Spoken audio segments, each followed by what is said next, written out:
wreck, picks up the lead. Oh, and Zanardi, oh, with a terrible crash. The 55-year-old Italian was brought to the hospital in early July after a fire damaged the equipment he depends on at his Padua home. After crashing during an IndyCar race at the Lausitzring in Germany in 2001, Zanardi had both of his legs amputated. He then made the switch from being a racing driver to becoming a four-time gold medal-winning Paralympic hand cyclist.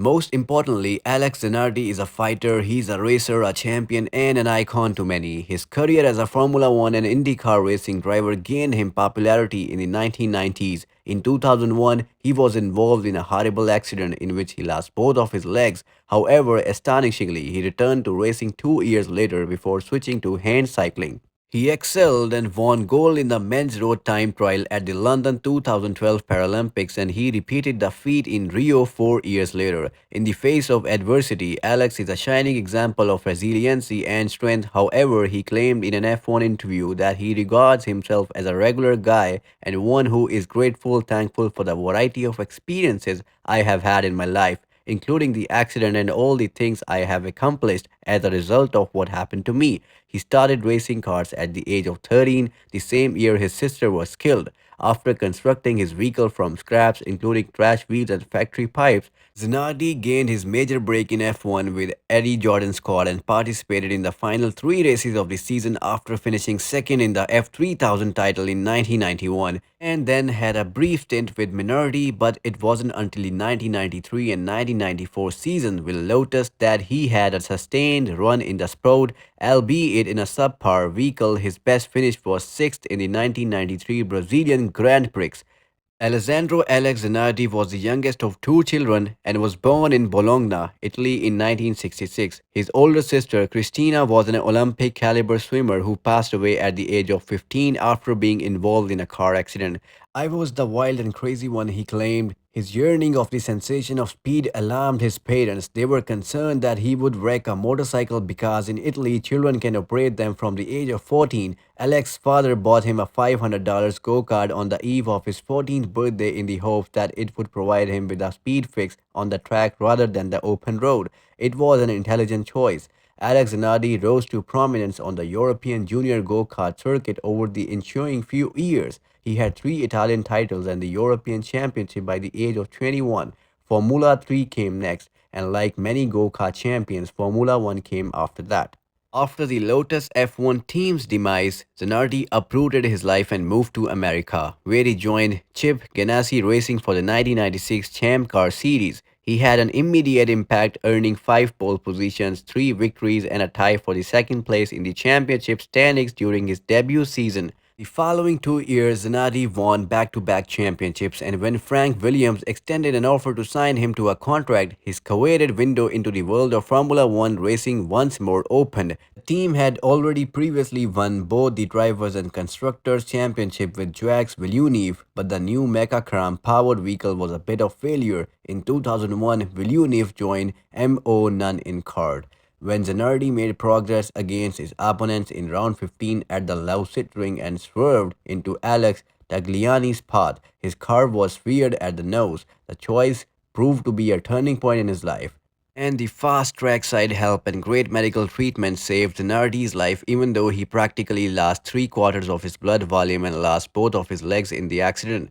Thus begins Zanardi's second chapter of life, a challenging recovery regimen necessary since the Italian was determined to race once more. Well, in response to his dissatisfaction with the prosthetic limbs he had been given, Zanardi designed and built his own, drawing on the passion for design and engineering that inspired him to build his car as a child. The Italian driver returned to the track in 2003 and completed the final 13 circuits at the racetrack, where he nearly lost his life. He used hand-operated brake and acceleration controls. The experience gave him the confidence to race again on a physical and psychological level, and in 2004, he joined Roberto Ravaglia's BMW Team Italy-Spain for the first of 5 successful seasons. In his first full year, He was successful in Germany at the site of his life-altering injury, and he continued to get successful in 2006, 2008, and 2009. Moreover, Zanardi chose to follow his other new interest in hand cycle racing after his last retirement from competitive racing. Zanardi earned a spot for Team Italy at the 2012 London Paralympics after taking first place in the marathons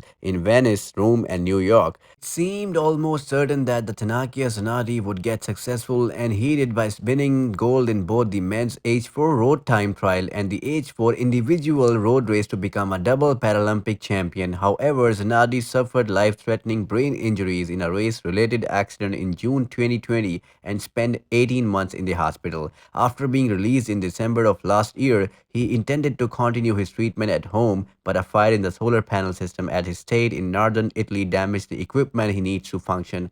Jainito Bertagnuni, head of Complex Operative Unit for Functional Recovery and Rehabilitation at the San Bartolo Hospital in Vicenza, where Zanardi was receiving treatment and a starter in 44 F1 races, confirmed the news that Zanardi would be able to return home. Well, according to our Recovery and Functional Rehabilitation Unit's unique stabilization procedures, which begin with the most advanced instrumental diagnostic investigations to define the patient's condition and recovery potential, the patient was stabilized according to Bertagnuni, who was quoted by Motorbox.